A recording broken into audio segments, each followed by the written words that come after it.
The plasma bolt missed Lisa's head by inches, scorching the metal wall behind her as she dove behind a cargo container in the space station's loading dock. Her heart hammered against her ribs while alien voices shouted commands in their harsh, guttural language. The Corvani pirates had boarded Station Omega 7:15 minutes ago, and already the corridors echoed with screams and weapon fire.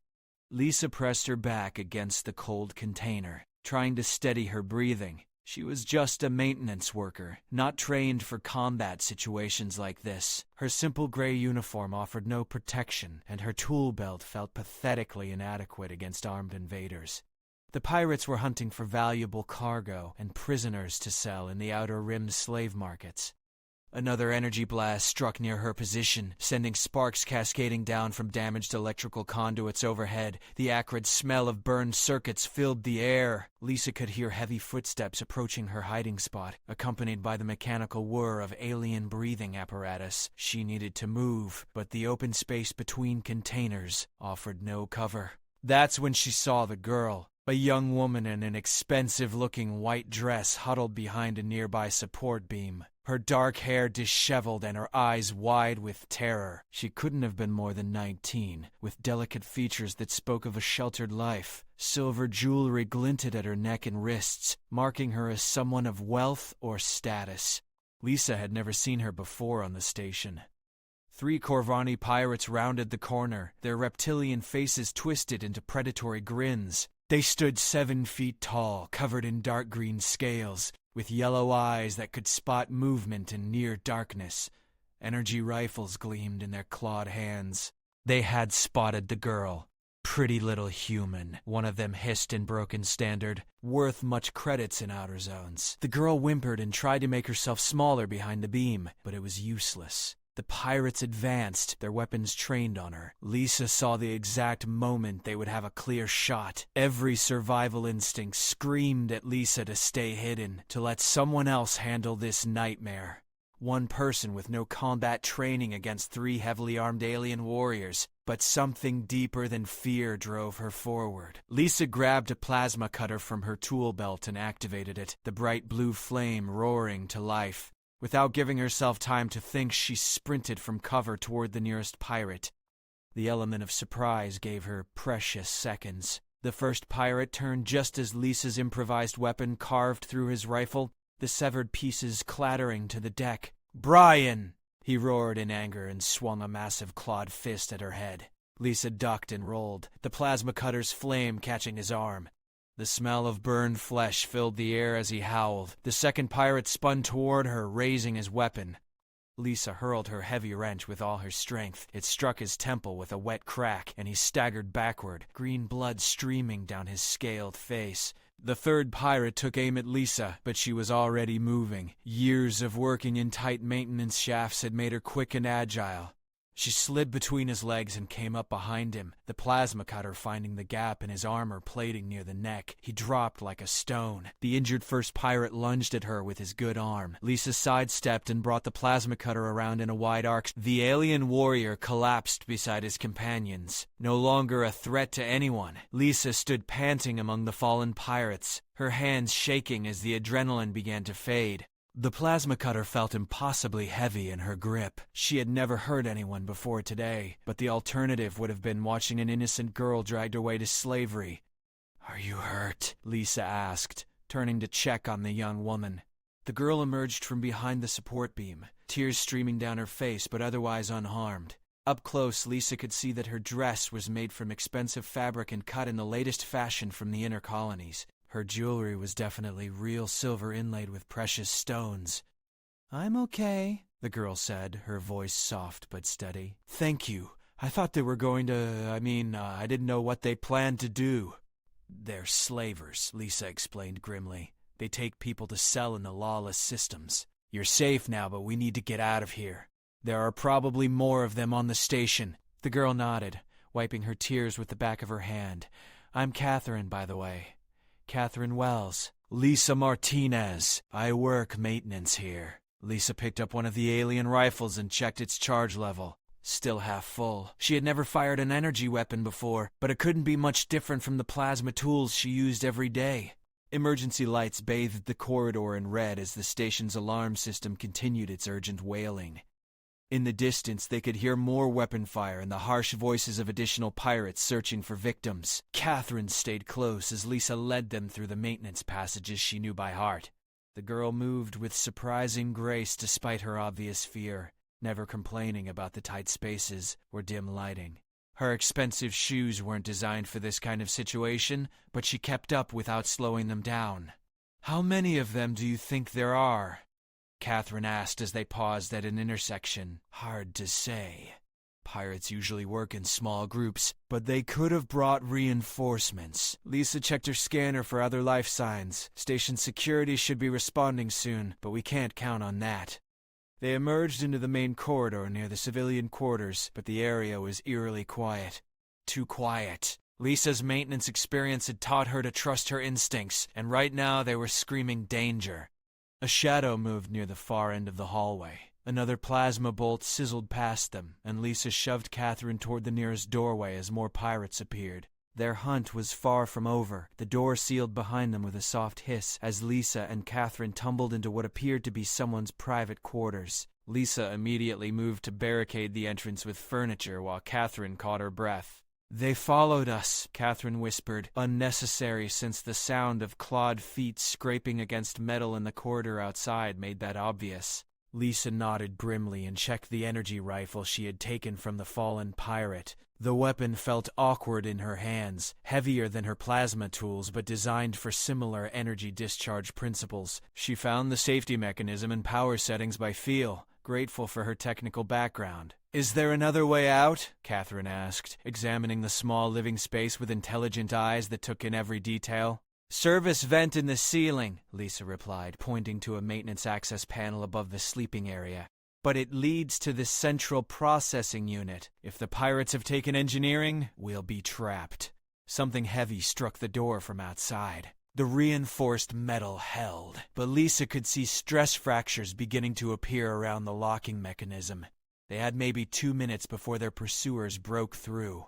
Catherine surprised her by climbing onto the bed and reaching for the ceiling panel. "We can't stay here." "At least the vents give us options." Lisa admired the girl's quick thinking under pressure. Most civilians would have panicked or frozen completely by now, but Catherine was already working the panel release with steady fingers. Her expensive manicure got chipped in the process, but she didn't seem to notice or care. The panel came free just as the door began to buckle. Lisa boosted Catherine up into the vent shaft, then hauled herself up after her.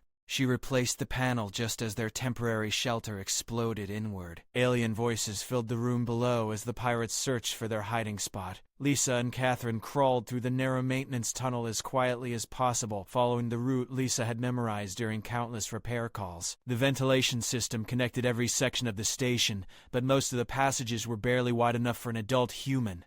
Catherine's dress kept catching on protruding bolts and junction boxes, making soft, tearing sounds that seemed impossibly loud in the confined space. They reached a vertical shaft that led to the upper levels. Lisa went first, using maintenance handholds built into the walls. The metal rungs were cold against her palms and slick with condensation from the air recycling systems. Above them lay the station's observation deck, usually reserved for visiting dignitaries and wealthy passengers. If they could reach it without being detected, the deck's emergency pods offered a way off the station. Each pod could carry 2 people and had enough fuel to reach the nearest inhabited system. Catherine climbed with surprising strength for someone who looked like she had never done manual labor.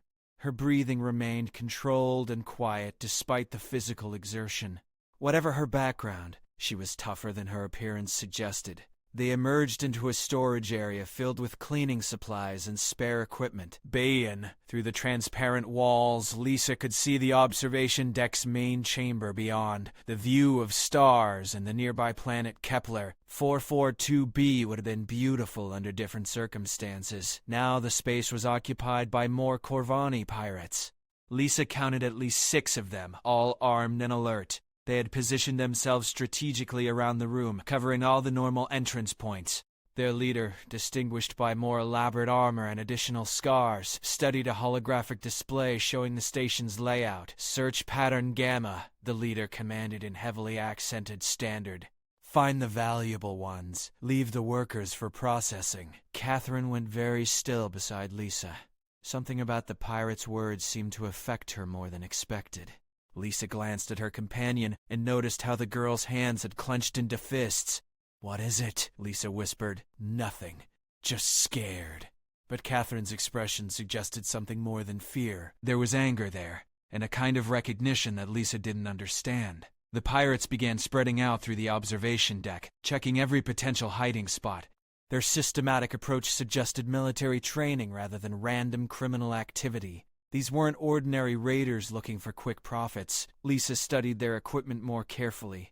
The armor was uniform and well-maintained. Their weapons were top-of-the-line models, not the cobbled-together gear typical of pirate bands. Everything about them screamed organized operation with serious backing. "We need to get to those escape pods," Lisa said, indicating the alcove where 3 emergency vehicles waited in their launch tubes. "How? They have the whole deck covered."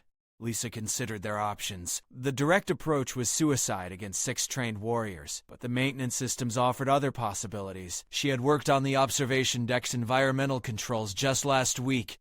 "Climate control system," she explained quietly. "I can trigger an emergency atmospheric warning. The system will release coolant vapor throughout the deck, reducing visibility to almost nothing." Catherine nodded, understanding immediately. "How long will it last?" 2 minutes. Maybe 3, enough time to reach the pods if we move fast. Lisa accessed the environmental controls through a service panel near their position. Her fingers flew over the familiar interface as she bypassed safety protocols and initiated emergency procedures. Warning lights began flashing throughout the station as the system prepared to discharge coolant.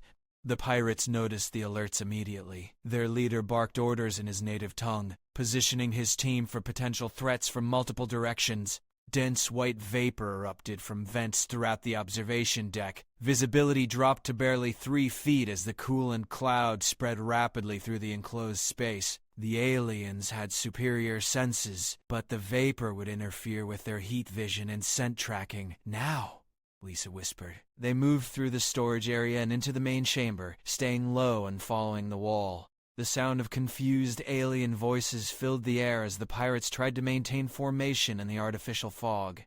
Catherine stayed right behind Lisa, matching her movements perfectly. Her expensive shoes made almost no sound on the deck plating, suggesting athletic training beneath her delicate appearance. An energy blast fired blindly past, close enough to their position that Lisa felt its heat. The pirates were getting desperate, shooting at shadows and imagined threats. They reached the escape pod alcove as the coolant vapor began to thin.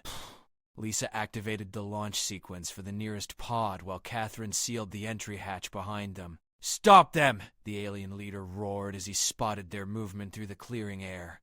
Multiple energy beams converged on their position as the escape pod's engines engaged. Lisa felt the acceleration push them back into their seats as the small craft shot away from Station Omega 7 at maximum velocity. Through the rear viewport, she could see the space station growing smaller behind them. Emergency beacons flashed from its hull as rescue ships began arriving from the nearby Planetary Defense Force. "That was closer than I would have liked," Catherine said, her voice steady despite everything they had been through.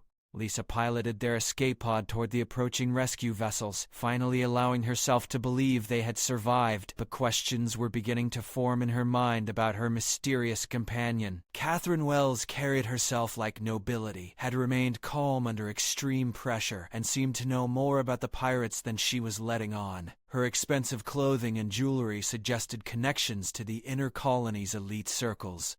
Most puzzling of all was her reaction to the pirate leader's words about finding valuable ones. The rescue ship UNS Freedom pulled their escape pod into its docking bay 30 minutes after they had fled Station Omega 7. Lisa watched through the viewport as uniformed crew members secured their craft and prepared to bring them aboard the military vessel. Catherine had remained quiet during their flight, staring out at the stars with an expression Lisa couldn't read. Whatever thoughts occupied her mind seemed deeper than simple relief at their escape. "Just follow my lead when they debrief us," Catherine said suddenly as the airlock cycled open. Before Lisa could ask what she meant, 2 officers in pristine naval uniforms entered their pod. The senior officer, a woman with commander's insignia, looked them over with sharp professional eyes. "I'm Commander Patricia Hayes, UNS Freedom. Are either of you injured?" "We're both fine," Lisa replied. "Just shaken up. The pirates hit the station hard.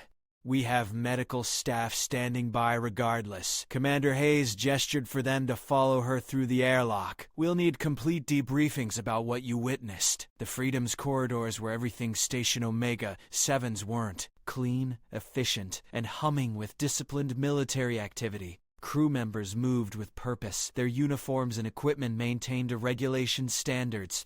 Lisa felt underdressed in her torn maintenance coveralls, but Catherine seemed to belong in these surroundings. She walked with confident posture despite her ripped dress, acknowledging the naval personnel with subtle nods that suggested familiarity with military protocol. "They were brought to separate briefing rooms. Standard procedure," Commander Hayes explained, "to ensure independent accounts of the incident." Lisa found herself facing a young intelligence officer who recorded every detail of her encounter with the Corvani pirates. "You used maintenance tools as weapons?" Lieutenant Baker asked, his stylus poised over his datapad. "Plasma cutter and some wrenches. I work on the station's environmental systems, so I know my way around energy tools." Lisa demonstrated the cutting motion she had used against the first pirate. "They weren't expecting resistance from a maintenance worker. And the civilian you rescued?" "Catherine Wells. Said she was visiting the station, definitely from money, based on her clothes and jewelry. She stayed calm throughout the whole thing, which was impressive." Lieutenant Baker made notes and moved on to questions about the pirates themselves. Lisa described their equipment, organization, and the systematic way they had searched the station. The intelligence officer's expression grew more serious as she provided details. "You're certain about their equipment quality? Military-grade weapons and armor? I maintain weapon systems for station security. I know the difference between civilian and military hardware." Lisa leaned forward. "Wheeze! These weren't random raiders. Someone with serious resources was backing them." The debriefing continued for another hour before Lieutenant Baker dismissed her. Lisa was assigned temporary quarters while the Freedom completed its investigation of the attack. Most of the station's population had been evacuated, but cleanup and security sweeps would take days. Her room was small but comfortable, with a real bed and private sanitation facilities, luxury compared to the maintenance crew quarters she was used to. She cleaned up and tried to process the day's events, but her mind kept returning to Catherine's strange behavior. A soft chime indicated someone at her door. Lisa opened it to find Catherine in a fresh uniform that fit her perfectly. The expensive dress was gone, replaced by clothes that looked suspiciously like they belonged to a high-ranking officer. "We need to talk," Catherine said, glancing down the corridor to ensure they weren't overheard. Lisa stepped aside to let her enter. Catherine sealed the door and activated a privacy screen, suggesting knowledge of military security procedures that civilians shouldn't possess. "That was good work today," Catherine began, studying Lisa with calculating eyes. "You saved my life, and you did it without hesitation. Anyone would have done the same thing." "No, they wouldn't have. Most people would have stayed hidden and hoped someone else would handle it." Catherine moved to the viewport and looked out at the stars. "You made a choice to act, even though the odds were against you." Lisa waited, sensing there was more coming. Catherine seemed to be weighing her words carefully. "I wasn't completely honest about who I am," Catherine continued. "My full name is Catherine Elizabeth Wells, and my father is Admiral Marcus Wells of the Colonial Defense Force." The revelation hit Lisa like cold water. Admiral Wells was one of the most powerful military commanders in human space, responsible for defending the outer colonies against alien incursions. His daughter being on a frontier station during a pirate raid was no coincidence. You were the target, Lisa realized. They weren't after random slaves. They were after you specifically. "Very good. You see patterns quickly." Catherine turned back to face her. "The Corvani don't usually operate this deep in human space, and they definitely don't use military-grade equipment unless someone with serious power is funding them. So this was a kidnapping attempt or an assassination. Hard to tell which without interrogating the survivors." Catherine's expression hardened. "But someone leaked my travel schedule and location. Someone with access to classified Colonial Defense Force intelligence." Lisa sank into the room's single chair as the implications became clear. Catherine's rescue hadn't been a random act of heroism. She had unknowingly disrupted a major operation against one of the most influential families in human space. Why are you telling me this? Shouldn't military intelligence be handling your security? Because you proved something today that I need to remember. Catherine sat on the edge of the bed, her posture relaxed but alert. Courage isn't about rank or training or having the best equipment. It's about making the right choice when it matters most. I just reacted. Anyone would have stopped saying that. I've been around military personnel my entire life. I know the difference between trained responses and genuine heroism. Catherine leaned forward. You risked your life for someone you didn't know without any thought of reward or recognition. Lisa felt uncomfortable with the praise. She had acted on instinct, not from any noble motivations. What happens now? Now we find out who wanted me dead or captured, and we make sure they don't get another chance. Catherine stood and moved back to the viewport. But first I want to ask you something. Okay, how would you feel about a career change? Lisa blinked in surprise. What kind of career change? My father has been looking for people with your particular combination of technical skills and combat instincts. The Colonial Defense Force needs specialists who can think on their feet and adapt to unexpected situations.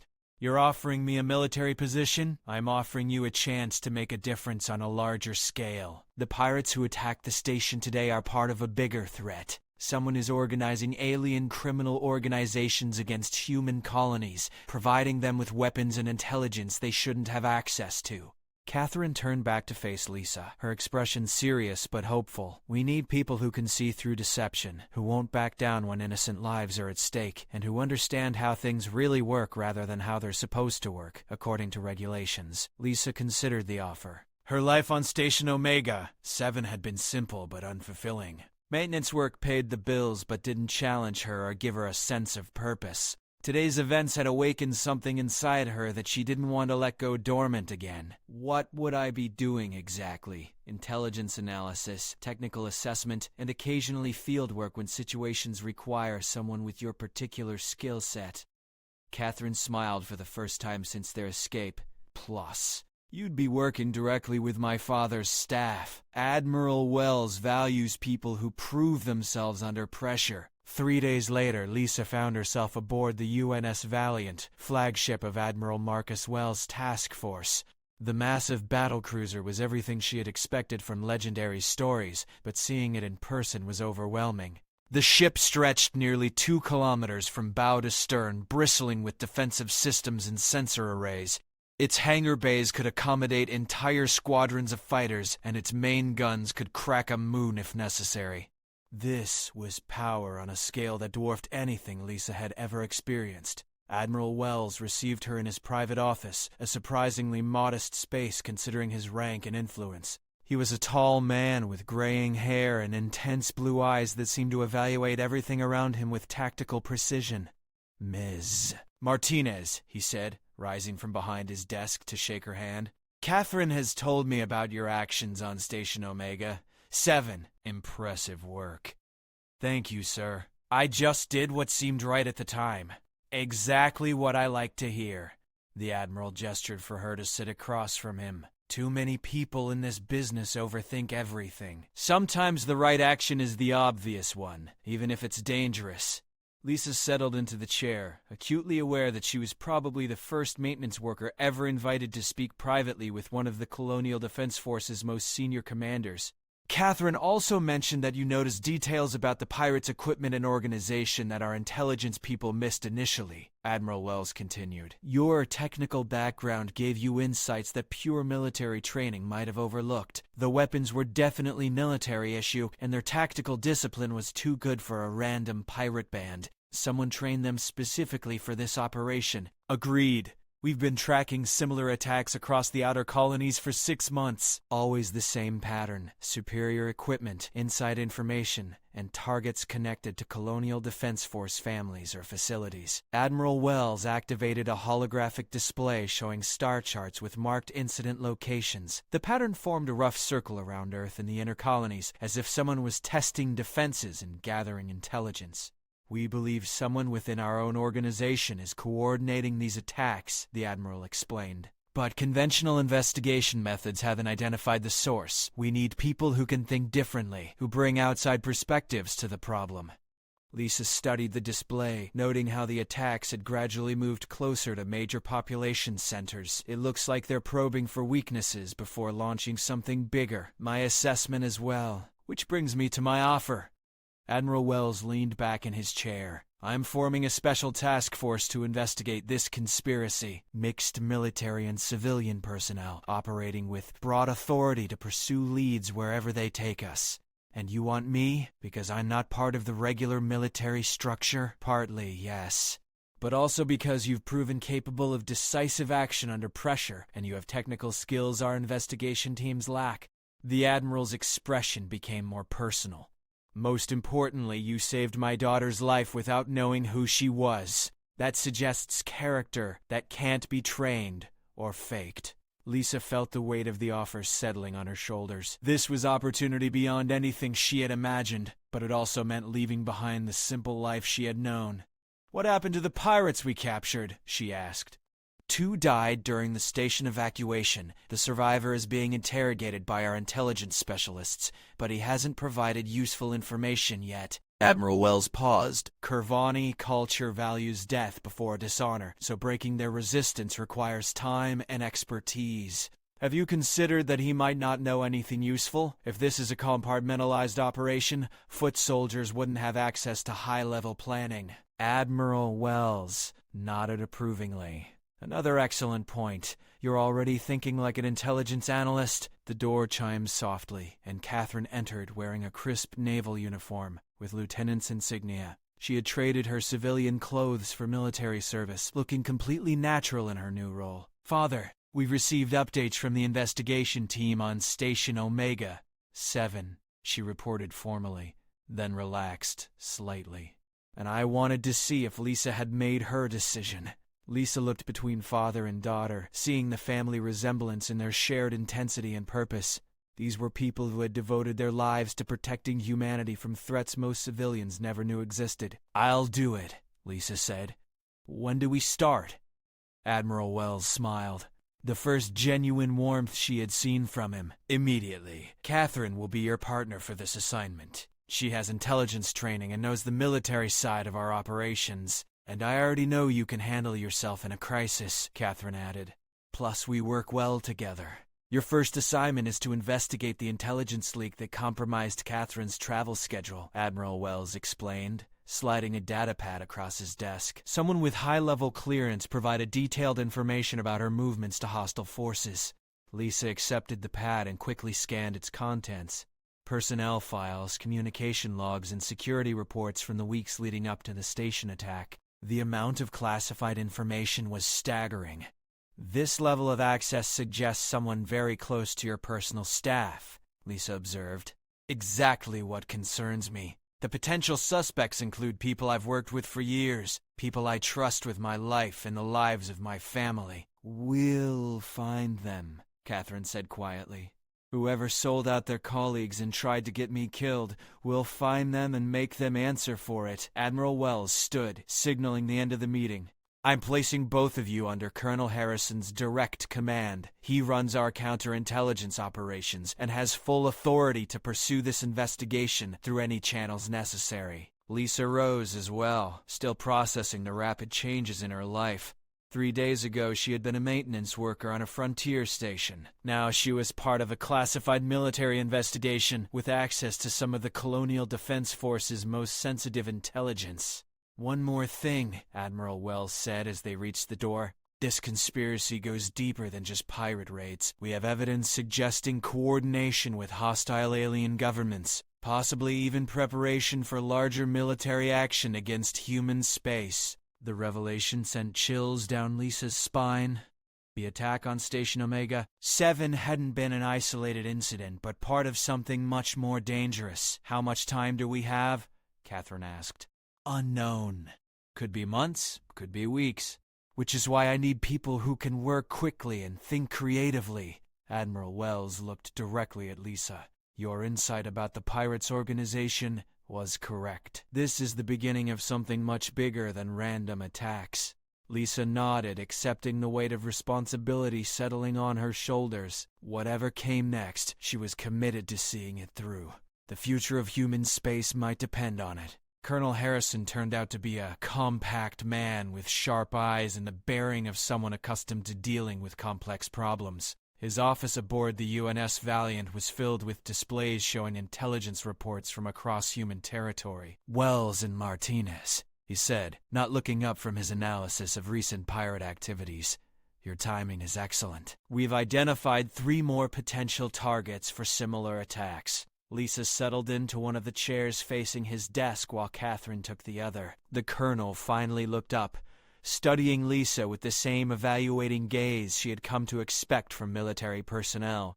"Ms. Martinez, I've reviewed your actions during the Station Omega-7 incident. Impressive improvisation under pressure." He pulled up her personnel file on his desktop display. Background in technical systems, no formal military training, but demonstrated ability to think tactically. Interesting combination. "Thank you, sir."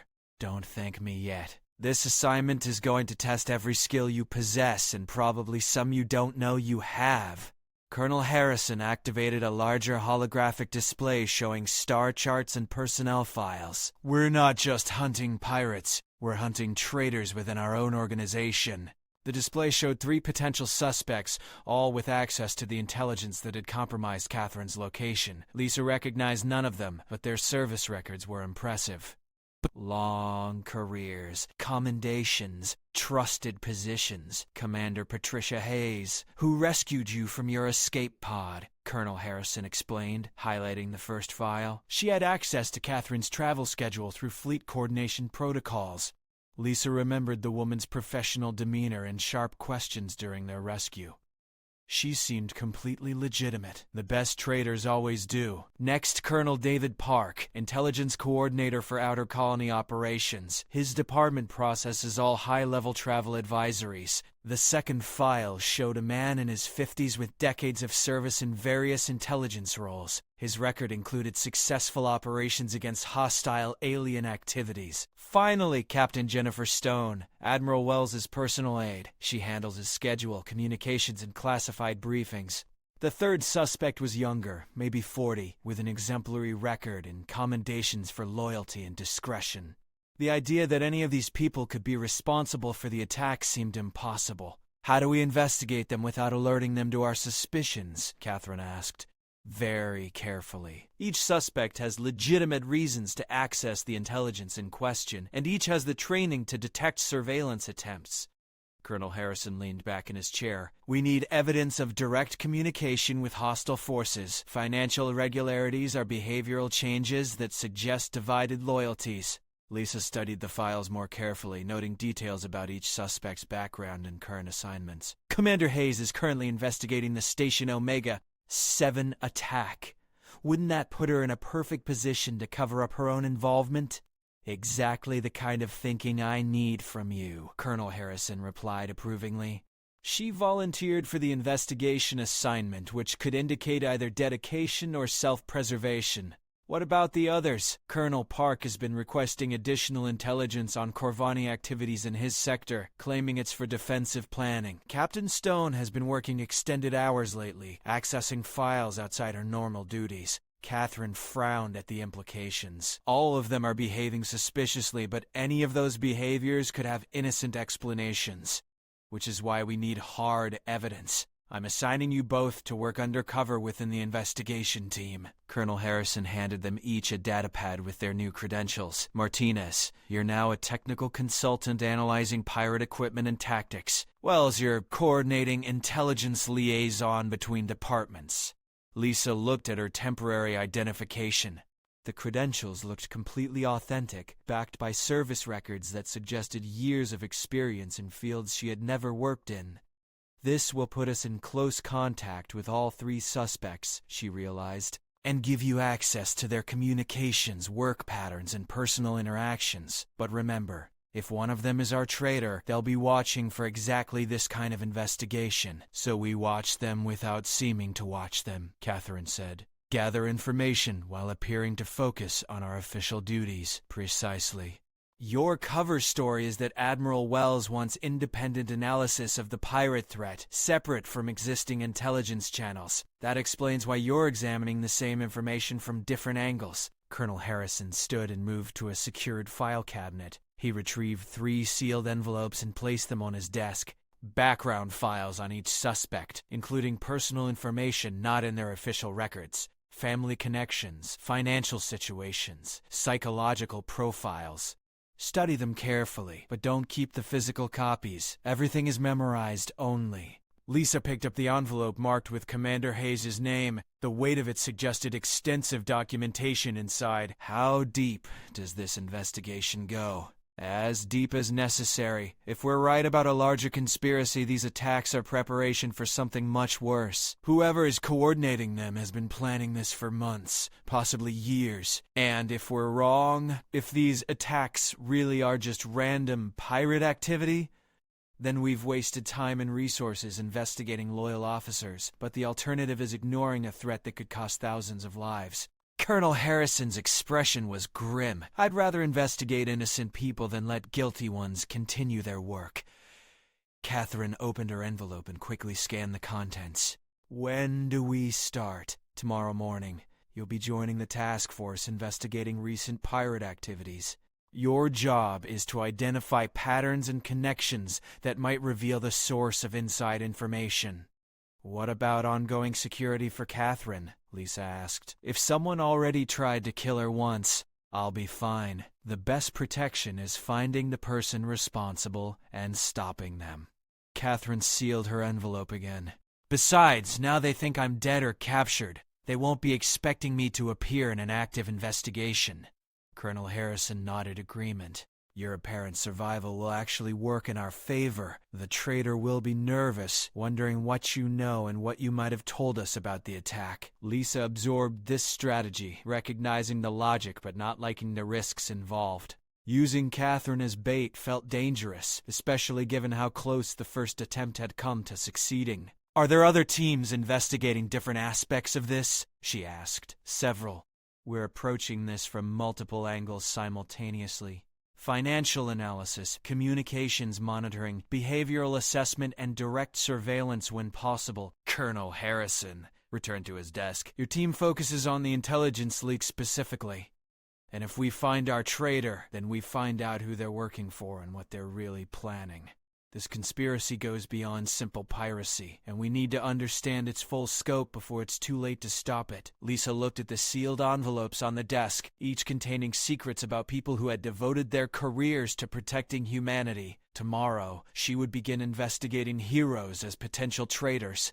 The weight of that responsibility felt heavier than anything she had carried before. The investigation briefing room buzzed with quiet activity as a dozen analysts worked through reports from across the colonial territories. Lisa entered wearing her new technical consultant credentials, carrying a data pad loaded with equipment specifications and tactical assessments. Commander Hayes looked up from her workstation as Lisa approached. The same sharp eyes that had evaluated her during the rescue now focused on her with professional curiosity. Miss, Colonel Harrison mentioned you'd be joining our technical analysis team. Commander Hayes gestured to an empty workstation nearby. Your background with maintenance systems should give us useful perspective on their equipment capabilities. Lisa settled into the assigned chair, noting how easily the commander had accepted her presence. Either she was genuinely innocent or exceptionally good at concealing guilt. I've prepared preliminary assessments of the weapons and armor recovered from Station Omega 7. Lisa said, displaying her analysis on the workstation's screen. The manufacturing quality suggests military contractors rather than black market sources. Interesting conclusion. What led you to that assessment? Lisa highlighted specific details in the equipment specifications. Tolerance levels in the energy cell housings, metallurgy of the armor plating, standardization of component interfaces. This equipment was made in facilities with quality control protocols not cobbled together from salvaged parts. Commander Hayes leaned closer to examine the data. Her questions were intelligent and probing, focusing on technical details that would help identify the equipment's origins. If you're correct, this suggests the pirates had access to legitimate military suppliers. the commander mused. That implies either stolen equipment or direct cooperation from human military contractors, or both. The stolen equipment could be used to reverse engineer specifications for black market production. Lisa brought up additional files showing similar weapons recovered from other attacks. But look at these serial numbers. Commander Hayes' expression grew more serious as she studied the pattern Lisa had identified. The serial numbers were sequential across multiple attacks, suggesting a single source rather than various theft incidents. Someone is supplying the pirates directly, Commander Hayes concluded. This isn't theft or black market acquisition. Someone with access to military procurement is funneling equipment to hostile forces. Lisa nodded, watching the commander's reactions carefully. Either Hayes was genuinely discovering this information for the first time, or she was an exceptional actress. Have you shared this analysis with Colonel Park's intelligence team? Commander Hayes asked. Not yet. I wanted to complete my technical assessment first. Lisa paused deliberately. Do you think he should see it immediately? Absolutely. This level of systematic supply suggests coordination at high levels within our organization. Commander Hayes stood, then hesitated. Actually, let me review your findings first. Colonel Park is dealing with multiple intelligence streams, and I want to ensure we're presenting complete information. The request could indicate either careful attention to detail or an attempt to control information flow. Lisa agreed readily, noting how Commander Hayes immediately began making copies of her analysis. I'll have my complete report ready by tomorrow morning, Lisa said. Excellent.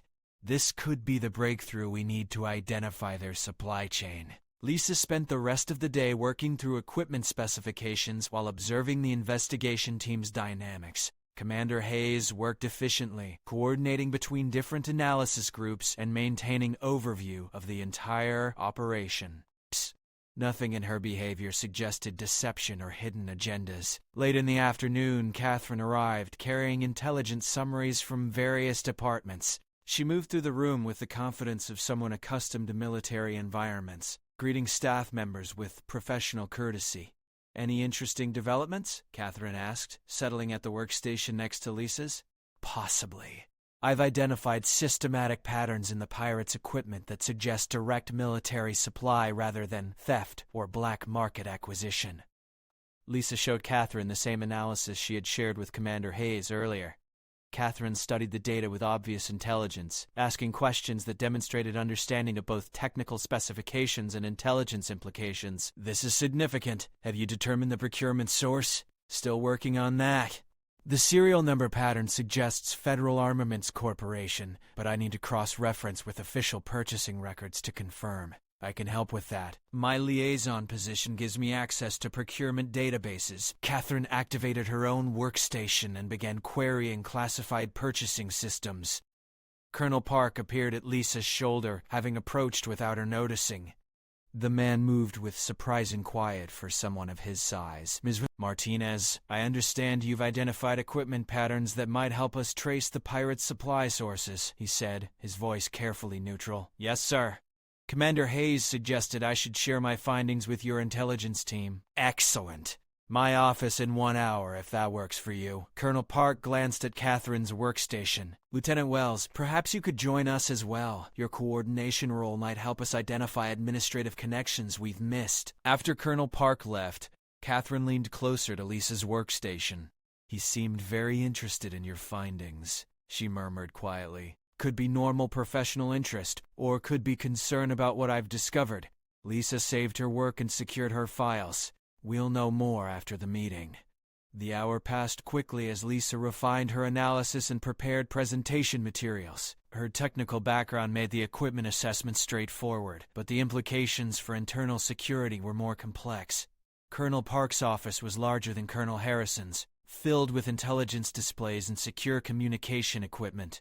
The man himself seemed relaxed and welcoming, offering refreshments and settling into an informal conference setup. Your technical analysis is impressive, he began, reviewing Lisa's equipment reports. This level of systematic supply suggests someone with significant access to military resources. My assessment as well, Lisa replied. The question is whether we're looking at corruption within procurement agencies or something more direct. What do you mean by more direct? Someone within the Colonial Defense Force itself channeling equipment to hostile forces through official channels disguised as legitimate operations. Colonel Park's expression didn't change, but Lisa noticed him pause slightly before responding. That would require extensive coordination and high-level authorization. Very difficult to accomplish without detection, unless the person responsible had authority to authorize such transfers legitimately, Catherine added. Someone whose orders wouldn't be questioned or investigated. Exactly. Colonel Park stood and moved to one of his intelligence displays, which brings up uncomfortable questions about the scope of this conspiracy. He activated a holographic star map showing recent pirate activities alongside Colonial Defense Force operations in the same regions. The overlap was extensive and troubling. I've been analyzing tactical patterns in these attacks, Colonel Park explained. The pirates consistently avoid areas with heavy military presence, suggesting real-time intelligence about our deployments. Lisa studied the display, noting how the attack patterns seem to exploit gaps in patrol schedules. They know exactly when and where our forces will be positioned. Operational security information is closely held. Only senior staff have access to deployment schedules more than 48 hours in advance. Colonel Park returned to his seat, his expression grave. We're looking at betrayal from within the highest levels of command. The meeting continued for another hour as they discussed investigation strategies and coordination with other analysis teams. Colonel Park seemed genuinely committed to finding the truth, asking intelligent questions and offering useful resources. But Lisa noticed he was very interested in exactly what evidence they had found and which leads they planned to pursue next. Either he was dedicated to the investigation or he was gathering intelligence on how close they were to discovering his activities. The uncertainty was becoming a constant source of tension. Captain Stone's office reflected the organized efficiency Lisa had come to associate with senior military staff. Charts, schedules, and communication logs covered every available surface, all precisely arranged and constantly updated. Miss Martinez, Lieutenant Wells, please come in, Captain Stone said, looking up from her desk with tired eyes. Colonel Harrison mentioned you might need access to Admiral Wells's scheduling systems for your investigation. Lisa and Catherine entered the office, noting how Stone seemed genuinely exhausted rather than nervous. Dark circles under her eyes suggested long hours and significant stress. We're trying to reconstruct the timeline of information access prior to the Station Omega-7 attack, Catherine explained. Whoever provided intelligence to the pirates had to know about my travel schedule weeks in advance. Of course, I maintain those schedules so I can provide complete access logs. Captain Stone activated her desktop display and began pulling up relevant files, though I should mention, several departments have legitimate reasons to request scheduling information. Lisa watched Stone work, noting the woman's familiarity with the systems and her apparent willingness to cooperate fully. No hesitation about providing access to potentially incriminating information. How many people typically have access to Admiral Wells' family travel schedules? Lisa asked. Depends on the level of detail required. General itineraries go to fleet coordination, security departments, and logistics coordinators. Specific timing and routes are restricted to senior staff only. Stone highlighted different access levels on her display. And who counts as senior staff for that level of information? Admiral Wells himself, obviously. Colonel Harrison for security coordination. Commander Hayes when fleet assets are involved. Colonel Park for intelligence assessment. And myself for administrative coordination. Catherine leaned forward to study the access logs more carefully. What about emergency contacts or backup personnel? Limited backup access exists, but it requires dual authorization and creates automatic audit trails. Stone brought up the relevant protocols. No one used backup access during the relevant time period. Lisa examined the audit trail Stone had displayed. The access logs showed normal patterns of information sharing between the authorized personnel, with no obvious irregularities or suspicious timing. Captain Stone, have you noticed any unusual requests for information lately? People asking questions outside their normal duties? Lisa asked. Stone paused, considering the question carefully. Actually, yes. Commander Hayes has been asking for more detailed family security information than fleet coordination normally requires. She said it was for improved evacuation planning. When did these requests begin? About 6 weeks ago. Just after the Kepler 220 incident. Stone pulled up the relevant communications. She wanted detailed information about all family members' locations and travel plans. The Kepler 220 incident had been another pirate attack, though less sophisticated than the Station Omega-7 operation. Lisa and Catherine exchanged glances, recognizing the potential significance of the timing. "Did you provide the requested information?" Catherine asked. "I provided what fleet coordination legitimately needed, but I flagged the unusual scope with Colonel Harrison." Stone showed them her communication with the colonel. He authorized releasing the information after reviewing Commander Hayes' justification. Lisa felt pieces of the puzzle beginning to align. Commander Hayes had positioned herself to receive detailed intelligence about Admiral Wells's family, then volunteered to lead the investigation when her information was used in an attack. "Has anyone else made unusual requests lately?" Lisa continued. "Colonel Park has been asking for more frequent updates about the Admiral's schedule, claiming he needs advance notice for intelligence planning." "Nothing outside his authority, but more detailed than his usual requirements. Another potential suspect showing increased interest in exactly the information that had been compromised." Lisa made mental notes about timing and scope while maintaining her professional demeanor. "And no one has accessed backup systems or shown signs of technical tampering?" "Not that I've detected. But honestly, if someone with senior authorization wanted information, they could probably access it without leaving obvious traces." Captain Stone looked between Lisa and Catherine with growing concern. "You really think someone inside our organization is responsible?" "We're exploring all possibilities," Catherine replied diplomatically. "The pirates had very specific information that could only have come from internal sources." Captain Stone nodded grimly. "I've been wondering about that myself. The timing was too perfect, and their information was too accurate for outside intelligence gathering." "Have you shared these concerns with anyone?" Lisa asked. "Only in my reports to Colonel Harrison." "I didn't want to make accusations without evidence." Stone hesitated. "Though I should mention, someone has been accessing my personal files recently." "What kind of personal files? Financial records, family information, background data?" "Nothing classified, but information that could be used to assess my vulnerabilities or motivations." Stone activated her desktop display again. "The access was technically authorized, but I can't determine who initiated it." Lisa and Catherine exchanged another significant glance. Someone was investigating Captain Stone just as they were investigating potential suspects. "When did you notice this activity?" Catherine asked. 3 days ago, just after I was informed about this investigation. Someone wanted to know about my personal situation very quickly after I became involved in looking into the intelligence leak. The implications were troubling. Either someone was conducting their own counter-investigation, or the traitor was assessing Stone as a potential threat to be eliminated or manipulated. "Captain Stone, I need you to be very careful about who you share information with regarding this investigation," Lisa said. "If someone inside our organization is responsible for these attacks, they'll be watching for exactly the kind of investigation we're conducting." "Understood. Should I report the personal file access to Colonel Harrison?" "Yes, but also document everything carefully and keep copies in secure storage outside normal systems," Catherine advised. "If this investigation compromises the wrong person, evidence might disappear quickly."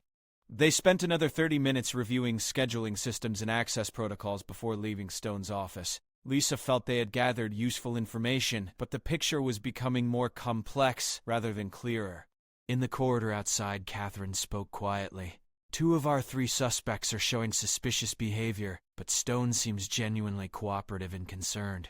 Which could make her the most dangerous of all if she's skilled enough to appear innocent while gathering intelligence on our investigation," Lisa replied. "Or it could mean she's legitimately trying to help us find the real traitor. The personal file access bothers me. Someone wanted information about her very quickly. Someone who knew she would be involved in our investigation before we even approached her." Lisa stopped walking, struck by a troubling thought. How many people knew we would be contacting Stone specifically?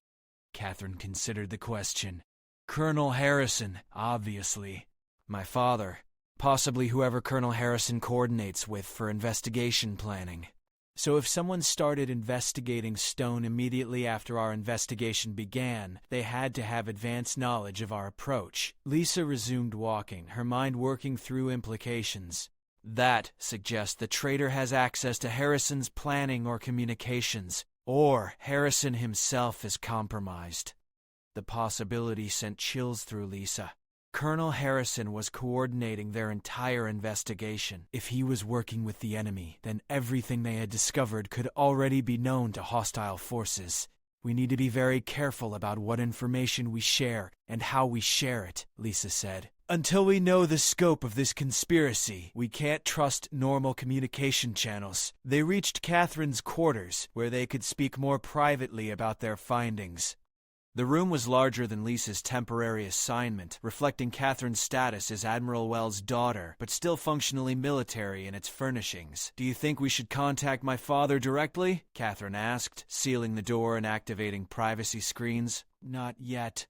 If Harrison is compromised, direct communication with Admiral Wells might alert the conspiracy to our suspicions." Lisa settled into one of the room's chairs. "We need more evidence before we risk exposing our investigation. Then, what do we do next?"